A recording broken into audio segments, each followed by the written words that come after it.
Tak hanya bertugas memadamkan api, petugas Dinas Pemadam Kebakaran Kabupaten Luwu, Sulawesi Selatan juga mengatasi berbagai situasi darurat warga, mulai dari membuka saluran air yang tersumbat, mengevakuasi binatang, hingga membantu melepas cincin yang tersangkut di jari. Berawal dari laporan warga desa Lebani, Kecamatan Belopa Utara, Kabupaten Luwu tentang saluran air yang tersumbat, petugas damkar langsung turun ke lokasi. Dengan alat semprot bertekanan tinggi, petugas damkar membersihkan pipa pembuangan yang sudah lama tersumbat hingga air kembali mengalir dengan lancar. Panggilan lain datang, seekor binatang dilaporkan masuk ke rumah warga dan membuat penghuni panik. Petugas bergerak untuk mengevakuasi hewan tersebut agar tidak menimbulkan bahaya. Tak berhenti di situ, Damkar Luwu kembali membantu seorang warga melepas cincin yang melekat di jari tangan dengan alat khusus. Kalau kami Damkar Pak, selama masyarakat minta bantuan, insya Allah kami bisa bantu, selama kami bisa bantu.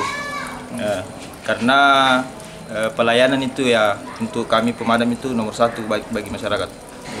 Bantu masyarakat bersihkan selokan. Berapa lama tadi untuk pembersihan selokannya? Sekitar 10 menit mungkin. Ada berapa personel yang datang tadi? 4 dah. Yeah. Ada pengalaman unik permintaan seperti ini sebelumnya? Kalau pengalaman banyak. Kadang cincin biasa. Tapi biasanya itu ada langsung ke pos.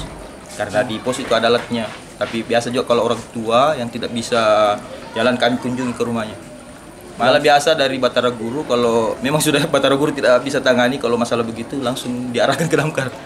Kayak evakuasi ular juga pernah juga? Ya, evakuasi ular. Selain memadamkan api, petugas Damkar Luwu juga menjadi garda terdepan dalam berbagai situasi darurat. Dari membuka saluran air hingga melepas cincin dilakukan petugas Damkar Luwu. Amran Amir, Kompas TV Luwu, Sulawesi Selatan.